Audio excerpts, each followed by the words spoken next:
Secretary مولانا عبدالغفور حیدری صاحب، ان کے ساتھ تشریف فرما جمعیت علماء اسلام کے مرکزی، صوبائی اور ضلعی قیادت، جمعیت علماء اسلام کے قابل احترام دوستوں، ساتھیوں، پریس اور میڈیا کے دوستوں، آپ سب کی اجازت سے یقیناً آج کے واقعے کا جو حافظ حمداللہ صاحب کے ساتھ ہوا ہے، جتنی بھی اس کی مذمت کی جائے میرے خیال میں وہ کم ہے۔ یقیناً میں خود اسلام آباد میں تھا، لیٹ آور میں پہنچا تو پھر یہ خبر نظروں سے گزری، پھر جمعیت علماء اسلام کے ساتھیوں سے رابطہ ہوا، پھر اس پریس کانفرنس سے متعلق معلومات ہوئی، تو چونکہ عوامی نیشنل پارٹی اس طرح کے واقعات سے ماضی قریب میں اکثر و بیشتر بہت سے مواقعوں پہ دوچار ہوئی ہے۔ یقیناً درد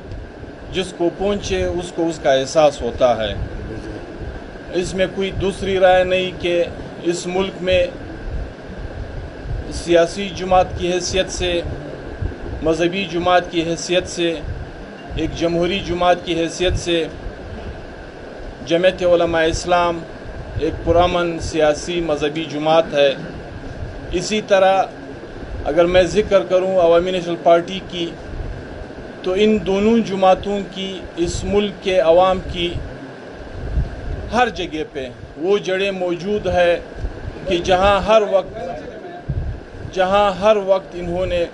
عدم تشدد کی بات کی ہے، سیاست میں رواداری کی بات کی ہے، آئین اور پارلیمنٹ کی بالادستی کی بات کی ہے۔ لیکن بدبختانہ اگر میں جمعیت علماء اسلام کے قائد مولانا فضل الرحمان صاحب سے لے کر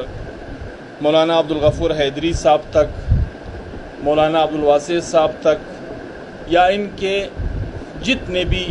اکابرین ہے، لیڈرشپ ہے، شاید ہی کوئی اس مشکل سے، اس تکلیف سے دوچار ہوا نہیں ہو۔ اسی طرح اگر میں عوامی نیشنل پارٹی کی بات کروں تو اسفندیار ولی خان سے لے کے اس کے گھر پہ اس خودکش حملے سے لے کے پھر پارٹی کے ایک نہیں، دو نہیں، ہزاروں ساتھیوں کی شہادت تک، اگر میں خود آپ کے سامنے بیٹھے اپنے حالت آپ کے ساتھ شیئر کروں تو ایک گھر میں پرسنلی جہاں پہ باپ کی شہادت، بھائی کی شہادت، کزن کی شہادت، اور وہ بھی جس طریقوں سے ہم نے دیکھا ہے، تو یقیناً اس درد کو، اس احساس کو محسوس کرتے ہوئے تو میں نے کہا عوامی نیشنل پارٹی کے ساتھیوں کو کہ جاتے ہیں عملاً اظہار یکجہتی کرتے ہیں، اور جمعیت علماء اسلام آج ابھی مولانا صاحب نے جو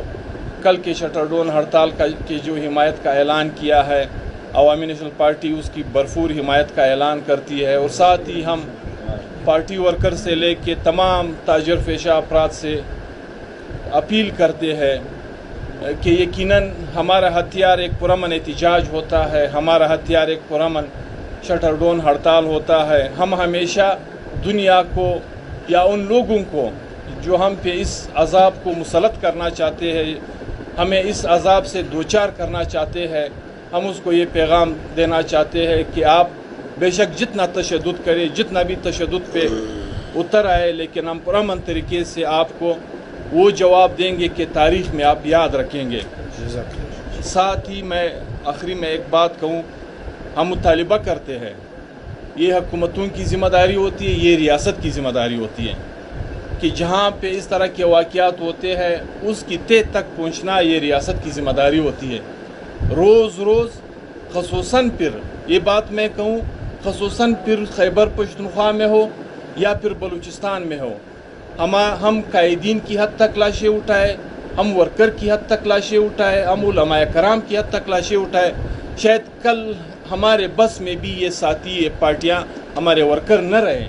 تو خدا را ان فرضی ناموں سے کہ اس نے قبول کیا ہے، اس نے قبول کیا ہے، جن لوگوں نے اس دہشت گردی، انتہا پسندی کی بنیاد رکھی ہے، اس کو پتہ ہے، اس کو معلوم ہے، اس کے تہ تک جانا اس کی ذمہ داری ہے۔ اور جو بھی اس طرح کے واقعات میں، خصوصاً آج حافظ حمداللہ صاحب کے واقعے میں جو قوتیں جس بھی لیول پہ ملوث ہے، یہ ریاست کی ذمہ داری ہے جو اپنے آپ کو دنیا کے معتبر اور مؤثر اور زورور ادارے سمجھتے ہیں اور دنیا کے ساتھ اپنا ایک مقابلہ اس تصور سے کرتے ہیں، یہ اس کی ذمہ داری بنتی ہے کہ اس طرح کے واقعات اور پھر خصوصاً بلوچ پشتون اقوام پشتونخوا اور بلوچستان میں اس طرح کے واقعات کی روک تھام کے لیے مؤثر اقدامات اٹھائے۔ یہ نہ ہو کہ کل یہ پرامن احتجاج خدا نخواستہ قائدین اور اکابرین کے ہاتھ سے بھی نکل جائے، کسی اور راستے پہ اس کا چلنا نہ ہو جائے۔ میں آخر میں ایک مرتبہ پھر جمعیت علماء اسلام کے ساتھ آج کے اس غمگین اس دردناک واقعے میں عوامی نیشنل پارٹی کی حیثیت سے ہم برابر کے شریک ہیں، اور جو بھی لائے عمل جمعیت علماء اسلام کل کی ہڑتال کی ہم بھرپور حمایت کرتے ہیں۔ اس سے آگے جو بھی لائے عمل طے کرتے ہیں انشاءاللہ ہم ان کے ساتھ بھرپور تعاون کے ساتھ اس پورے سلسلے میں شامل حال ہوں گے۔ شکریہ۔